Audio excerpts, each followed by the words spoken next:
účinkoch sódy bikarbóny ste už toho určite veľa počuli. Ide o univerzálneho pomocníka v našej kuchyni. Využiť ju môžete napríklad v prípade, ak varíte fazuľu. Všetky vieme, že pred samotným varením je dobré ju na pár hodín namočiť do studenej vody, aby zmekla a jej varenie sa tak skráti. Ak však do vody, kde fazuľu namáčate, pridáte práve jedlú sódu, proces jej zmeknutia sa vraj urýchli až 8 krát.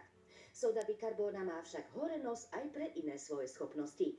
Napríklad ju môžete pridať do omelety. Stačí štvrť čajovej lyžičky na 3 vajíčka. Tie potom už netreba šľahať a omeleta bude aj krásne nadýchaná. Práve vďaka jedlej sóde. Ak často varíte alebo pečiete bravčové mäso, viete, že niekedy je príliš tuhé, ale s našou lacnou pomôckou docielite toho, aby sa vám mäso rozpadávalo v ústach. Stačí, ak ňou surové mäso posypete a necháte chvíľu postáť, aby do ňoho vsiakla a potom ho môžete teplne upravovať, bude mäkučké a lahodné.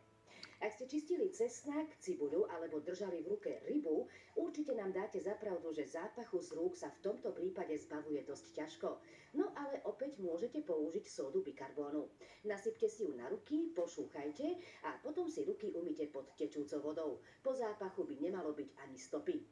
Takisto by po ňom nemalo byť stopy ani v chladničke. Ak do nej umiestnite misku so sódou bikarbónou, po pár dňoch misku vyberte a jedlú sódu vysypte do odtoku. Postačí vám 1 šálka. Do odtoku potom nalejte ešte šálku horúceho octu a liter vriacej vody.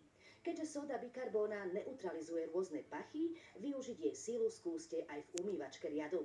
Nasypte ju do priestoru na tabletu do umývačky a spustite prací program. Umývačka by mala byť v tomto prípade prázdna. A aby vaša mikrovlnná rúra nezazerala závislivo, aj jej doprajte jedlú sódu. 1 lyžicu rozmiešajte v pohári s vodou a túto zmes zohrievajte v mikrovlnnej rúre približne 4 minúty. Následne stačí steny mikrovlnnej rúry už len vyutierať do sucha.